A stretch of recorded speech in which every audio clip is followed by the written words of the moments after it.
Hola, Dios te bendiga, espero que estés muy bien. Bienvenidos al canal y seguimos en la serie Leemos la Biblia en un año. Es nuestro desafío diario de leer la Biblia de tapa a tapa en un año. Y así seguimos avanzando hoy en el libro de Hechos de los Apóstoles, capítulos 23, 24 y 25. Tremendo y apasionante el contenido de hoy, así que oremos y comencemos.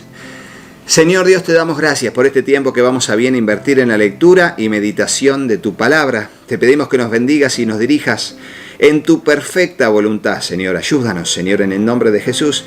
Aquí está nuestro corazón como una tierra fértil donde tu palabra, tu semilla será sembrada. Te ruego, Dios, que allí pueda germinar, crecer y dar fruto al 100, al 60 o al 30 por uno, conforme sea tu propósito y nuestra fe en tu bendita palabra. Te lo pedimos en el nombre de Jesús y juntos decimos amén y amén. Y así comenzamos la lectura del día de hoy. Está Pablo haciendo su defensa ante el Concilio Supremo, capítulo 23, versículo 1. Mirando fijamente al Concilio Supremo, Pablo comenzó: Hermanos, siempre he vivido ante Dios con la conciencia limpia. Al instante, Ananías, el sumo sacerdote, ordenó a los que estaban cerca de Pablo que lo golpearan en la boca. Pero Pablo le dijo: Dios te golpeará a ti, hipócrita corrupto. ¿Qué clase de juez eres si tú mismo infringes la ley al ordenar que me golpeen así? Bueno, ahí Pablo le salió de adentro. ¿Qué onda? ¿Qué está pasando acá? ¿Viste? Como diciendo, pero bueno, Dios lo permitió. Y todos tenemos carácter, ¿eh? Y acá Pablo se lo ve que lo golpearon y al toque le contestó, ¿no? Entonces, los que estaban cerca de Pablo le dijeron: ¿Te atreves a insultar al sumo sacerdote de Dios? Porque estaba apenado por la ley. Aquel que maldiga o insulte al sumo sacerdote era apedreado, moría. Entonces Pablo dijo: Lo siento, hermanos, no me había dado cuenta de que él es el sumo sacerdote, contestó Pablo. Porque las Escrituras dicen: no hables mal de ninguno de tus gobernantes.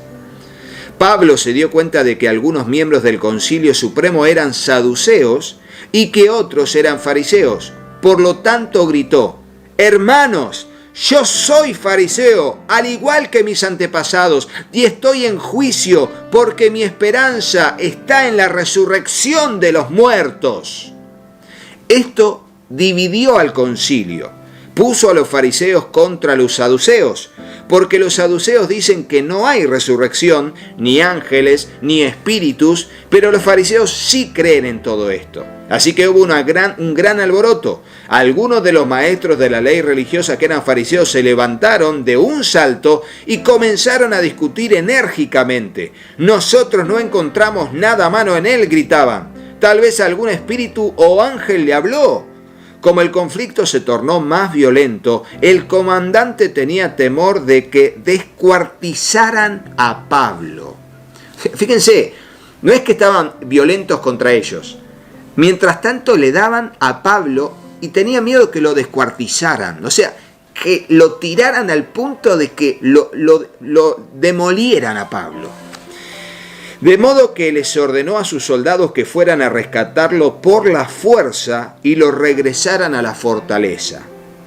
Y vos decís: no, esto es terrible.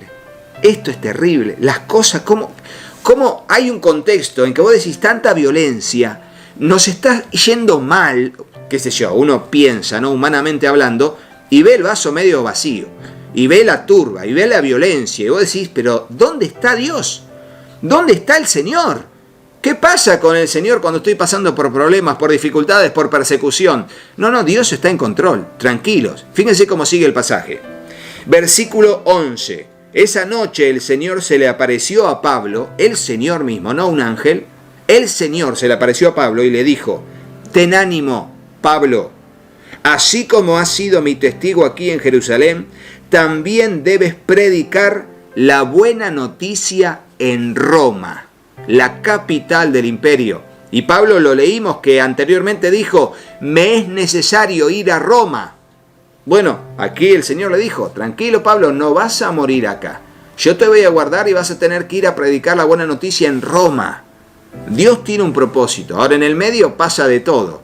pero Dios cumple su propósito en nosotros. ¿Pueden decir amén? Ahí ponelo en el comentario. Dios cumple su propósito en mí. Dios cumplirá su propósito en mí, como el Salmo 138:8. Si querés poner la cita, Jehová cumplirá su propósito en mí. Salmo 138:8. Tremendo pasaje. Sigamos. Plan para matar a Pablo. Y esto es tremendo. Versículo 12. A la mañana siguiente, un grupo de judíos se reunió y se comprometió mediante un juramento a no comer ni beber hasta matar a Pablo. Bueno, estos se habrán muerto de sed o de inanición, porque Pablo no murió, Dios lo guardó, y estos con juramento, bueno, allí tuvieron que cumplir su juramento porque no pudieron matar a Pablo. Eran más de 40 los cómplices en la conspiración. Fueron a los sacerdotes principales y a los ancianos y les dijeron: nos hemos comprometido mediante un juramento a no comer hasta que hayamos matado a Pablo. Así que ustedes y el Concilio Supremo deberán pedirle al comandante que lleve otra vez a Pablo ante el concilio. Aparenten que quieren examinar su caso más a fondo. Nosotros lo mataremos en el camino.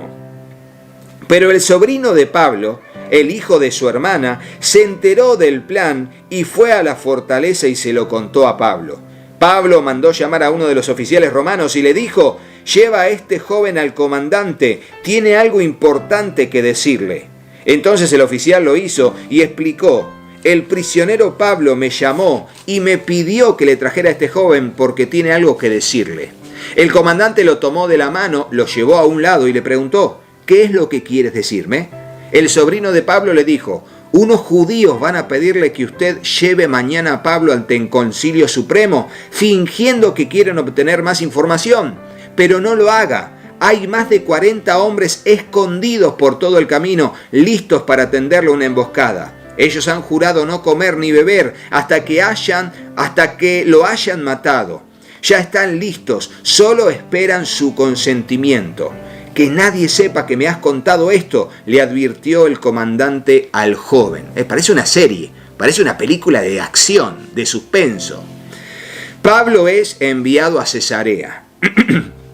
Entonces el comandante llamó a 2 de sus oficiales y les dio la siguiente orden: preparen a 200 soldados para que vayan a Cesarea esta noche a las 9.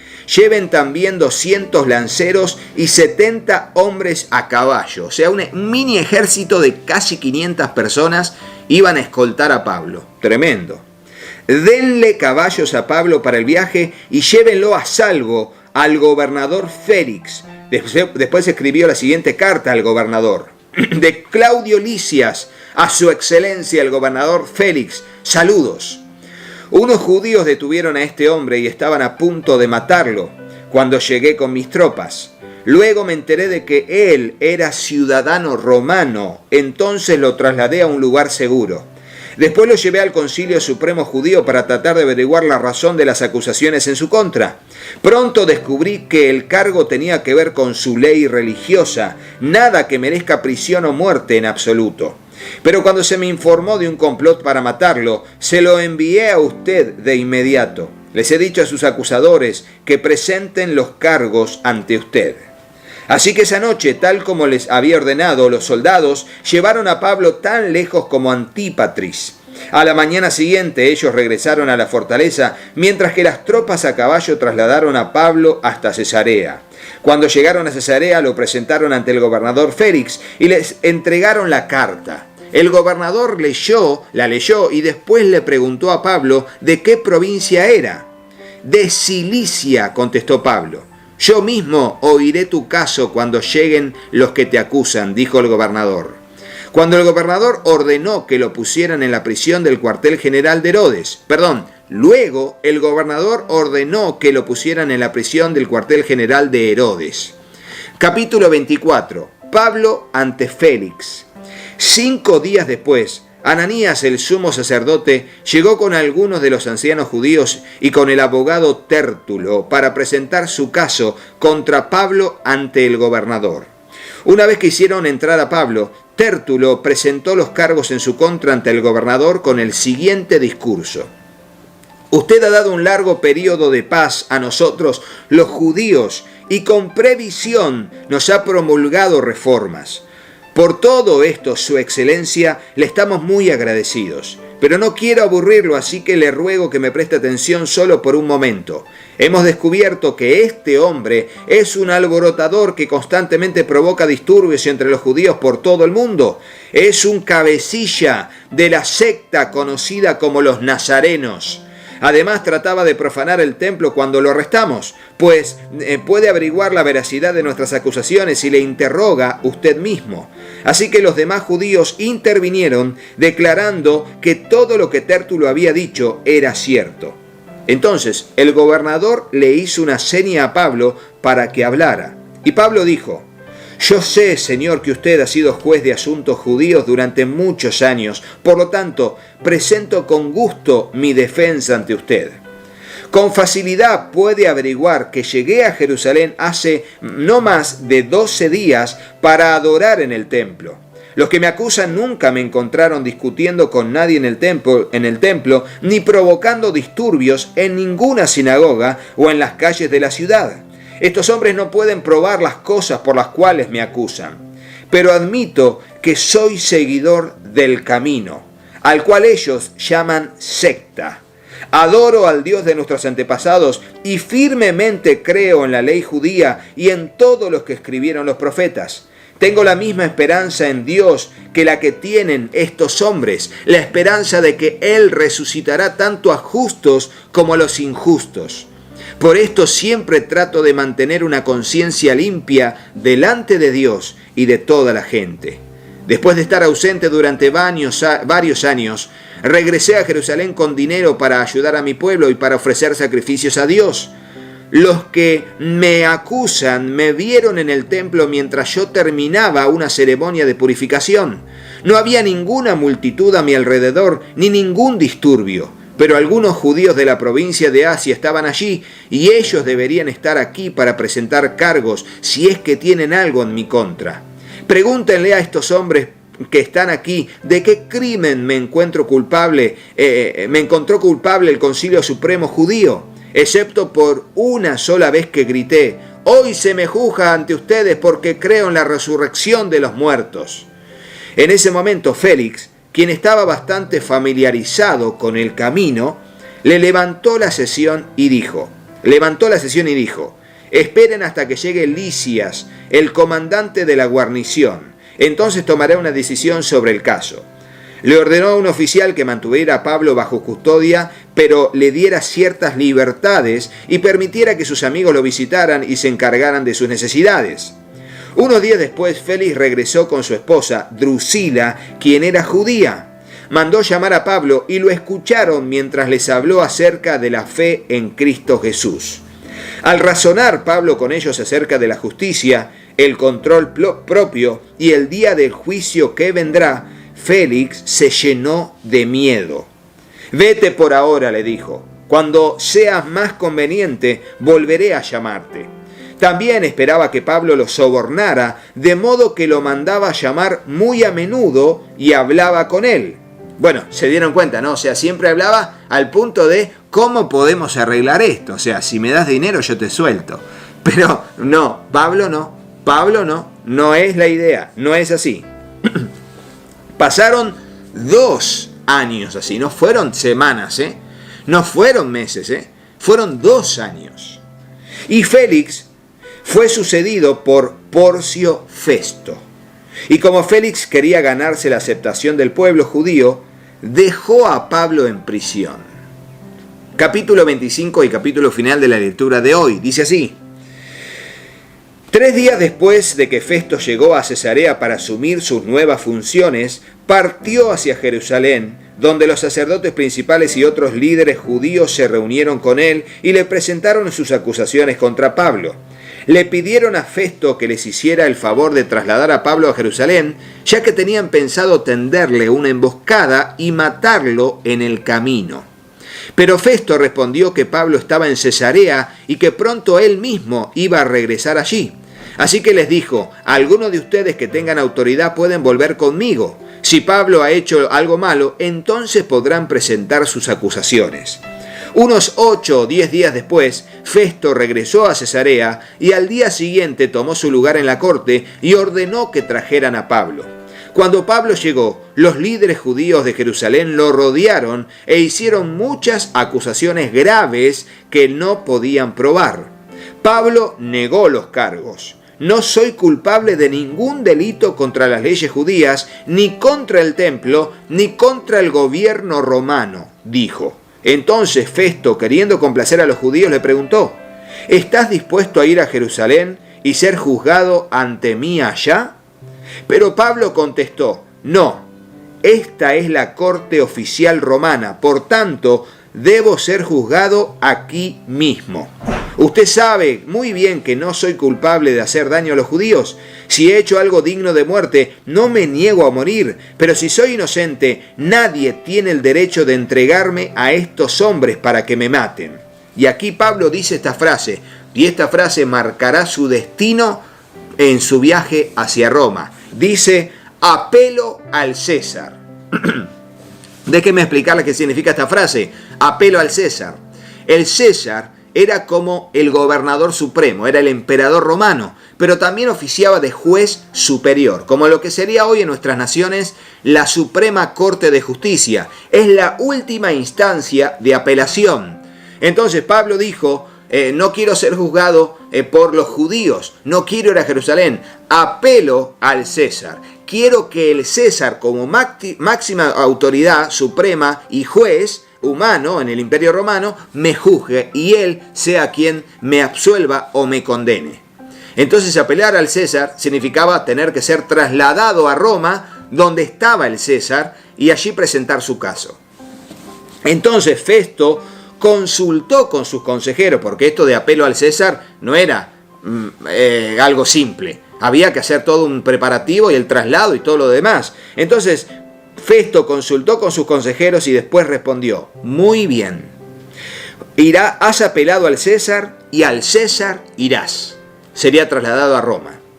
Unos días más tarde el rey Agripa llegó con su hermana Berenice a presentar sus respetos a Festo. Durante su visita de varios días, Festo conversó con el rey acerca del caso de Pablo. No, y este Agripa era otro. Estamos hablando de Félix. Félix fue sucedido por Festo y Festo recibe la visita del rey Agripa. Entonces le dice: aquí hay un prisionero, le dijo, cuyo caso me dejó Félix. Cuando yo estaba en Jerusalén, los sacerdotes principales y los ancianos judíos presentaron cargos en su contra y me pidieron que yo lo condenara. Les hice ver que la ley romana no declara culpable a nadie sin antes tener un juicio. El acusado debe tener una oportunidad para que se confronte con sus acusadores y se defienda. Cuando los acusadores de Pablo llegaron aquí para el juicio, yo no me demoré. Convoqué al tribunal el día siguiente y di órdenes para que trajeran a Pablo, pero las acusaciones que hicieron en su contra no correspondían a ninguno de los delitos que yo esperaba. En cambio, tenían algo que ver con su religión y con un hombre muerto llamado Jesús, quien, según Pablo, está vivo. No sabía cómo investigar estas cuestiones, así que le pregunté si él estaba dispuesto a ser juzgado por estos cargos en Jerusalén. Pero Pablo apeló al emperador para que resuelva su caso. Así que di órdenes de que lo mantuvieran bajo custodia hasta que yo pudiera hacer los arreglos necesarios para enviarlo al César. Me gustaría oír personalmente a ese hombre, dijo Agripa. Y Festo respondió: mañana lo oirás. Y entonces dice ahora, Pablo habla con Agripa. Así que al día siguiente, Agripa y Berenice llegaron al auditorio con gran pompa, acompañados por oficiales militares y hombres prominentes de la ciudad. Festo dio órdenes de que trajeran a Pablo. Después Festo dijo: Rey Agripa y los demás presentes, este es el hombre a quien todos los judíos, tanto aquí como en Jerusalén, quieren ver muerto. Pero en mi opinión, él no ha hecho nada que merezca la muerte. Sin embargo, como apeló al emperador, decidí enviarlo a Roma.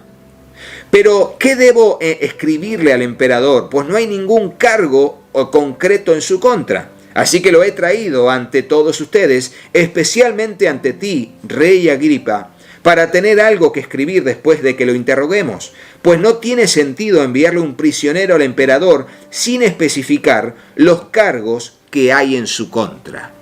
Y dan ganas de seguir la lectura, pero hasta aquí nomás. Vamos a seguir adelante porque esto es tremendo lo que estamos leyendo hoy.